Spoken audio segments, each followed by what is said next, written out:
Single game tickets are now on sale. What should fans know as they plan their 2026 Orioles season? Yeah, I think that we have a lot of exciting giveaways that fans seem to really be responding well to.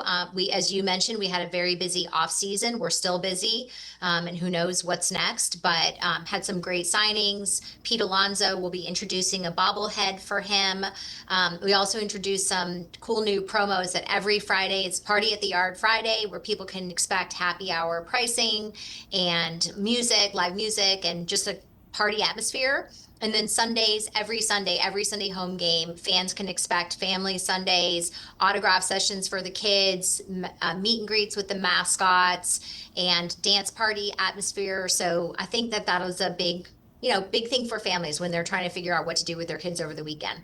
And you mentioned one promotion. Fans love the promotions. Can you tell us a little bit more about some of the other ones going on?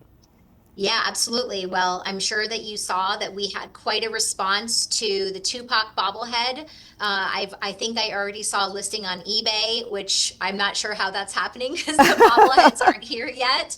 But I saw that last night. But we're doing a military appreciation night that's going to be coming up in April. Bark at Oriole Park, which is a huge favorite. We always sell out, and that is one for sure as far as tickets go. We announced a couple of dates. They sell out early. So if you want to bring your pet to your dog to Oriole Park for that experience, I would nail those down now. Good advice. And opening day tickets, opening day, just so iconic here. They're exclusive to Birdland members. So what are the biggest perks of membership this season? Well, speaking of the giveaways, one of the biggest perks is that a guaranteed giveaway. So every Birdland member will have access to those giveaways no matter what. It's something that our Birdland members have been talking to us about for quite some time. We are renovating our club level currently right outside my window here at Camden Yards. Everything's under construction, the video board, sound system, but they'll have access to an upgraded bar and just an upgraded experience. We're doing a lot of cool things on that level. Bill Stetka, our alumni affairs director, is working with the Babe Ruth Museum to bring it to life and connect fans to some of our history as well. So the Birdland Caravan events are happening next Thursday through Saturday. So what can fans expect, and which events are free and open to the public versus ticketed experiences?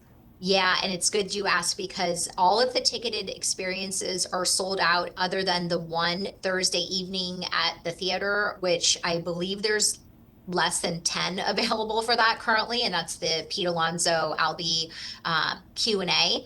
But we will be doing some mall rallies on Saturday. I would encourage fans to head to those because all of our ticketed events are sold out. They sold out within just a couple of days. And we have some pop-up meet and greets with Brad Brock, Orioles.com/caravan for the whole schedule.